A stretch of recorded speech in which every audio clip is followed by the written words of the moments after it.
தமிழ்நாட்டில் அரசு கலை அறிவியல் கல்லூரிகளில் பணியாற்றும் கௌரவ விரிவுரையாளர்களுக்கான மாத ஊதியத்தை ரூபாய் 25,000 ரூபாய் 50,000 உயர்த்த சென்னை உயர்நீதிமன்றம் ஆணையிட்டிருந்த நிலையில் அதை செயல்படுத்த இயலாது என்று அரசு அறிவித்திருப்பது கண்டிக்கத்தக்கது என மருத்துவர் ராமதாஸ் தெரிவித்துள்ளார். கௌரவ விரிவுரையாளர்களுக்கு குறைந்தபட்ச ஊதியமாக மாதம் 50,000 வீதம் 12 மாதமும் வழங்க வேண்டும் என்றும் அவர் கேட்டுக்கொண்டுள்ளார். பாமக நிறுவனர் மருத்துவர் ராமதாஸ் வெளியிட்டுள்ள அறிக்கையில், தமிழ்நாட்டில் உள்ள 164 அரசு கலை மற்றும் அறிவியல் கல்லூரிகளில் 7,314 கௌரவ விரிவுரையாளர்கள் மதிப்பூதியத்தின் அடிப்படையில் பணியாற்றி வருவதாக கூறியுள்ளார். கல்லூரிகளின் உதவி பேராசிரியர்களாக நியமிக்கப்படுவதற்கு தேவையான தகுதியும் அனுபவமும் இருக்கும் போதிலும் அவர்களுக்கு மாதம் ரூபாய் 25,000 மட்டுமே மதிப்பூதியமாக வழங்கப்பட்டு வருகிறது.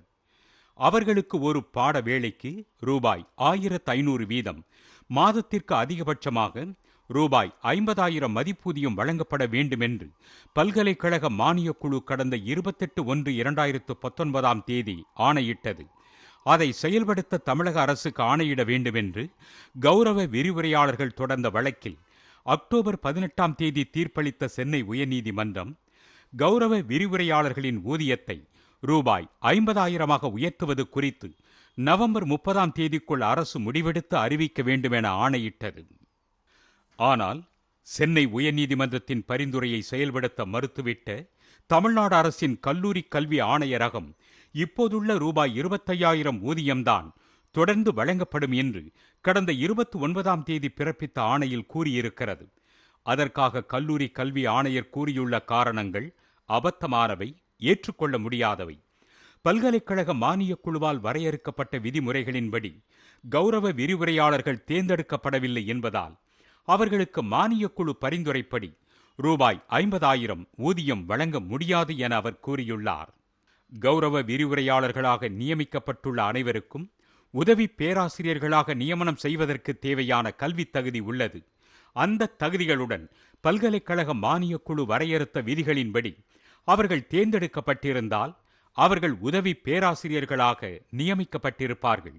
அதற்கு கௌரவ விரிவுரையாளர்களுக்கு வழங்கப்படுவதை விட பல மடங்கு ஊதியம் வழங்கப்பட வேண்டும்.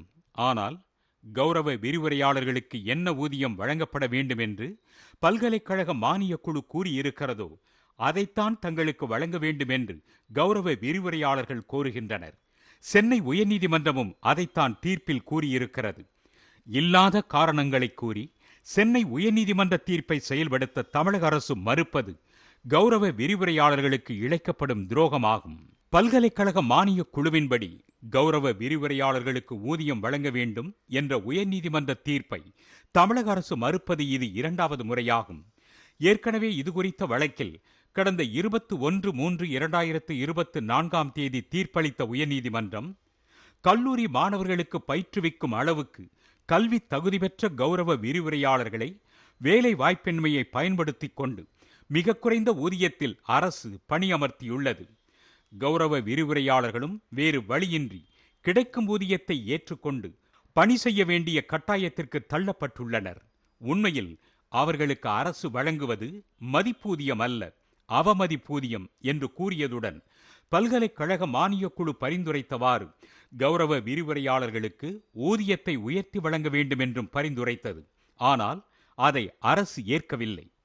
இந்தியாவிலேயே கௌரவ விரிவுரையாளர்களுக்கு மிக குறைந்த ஊதியம் வழங்கும் மாநிலம் தமிழ்நாடுதான்.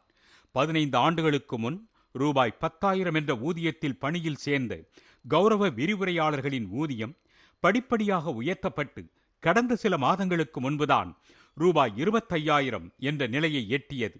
அதையும் ஆண்டுக்கு 1 மாதம் வழங்க மறுப்பதும் மாதக்கணக்கில் நிலுவை வைப்பதும் நியாயமல்ல. தமிழக அரசே கௌரவ விரிவுரையாளர்களின் உழைப்பை சுரண்டக்கூடாது. சமூக நீதியில் தமிழக அரசுக்கு உண்மையாகவே அக்கறை இருந்தால் பல்கலைக்கழக மானியக் குழு பரிந்துரைத்தவாறு கௌரவ விரிவுரையாளர்களுக்கு மாதம் ரூபாய் 50,000 வீதம் 12 மாதங்களும் ஊதியம் வழங்க வேண்டும் என்று மருத்துவர் ராமதாஸ் வலியுறுத்தியுள்ளார்.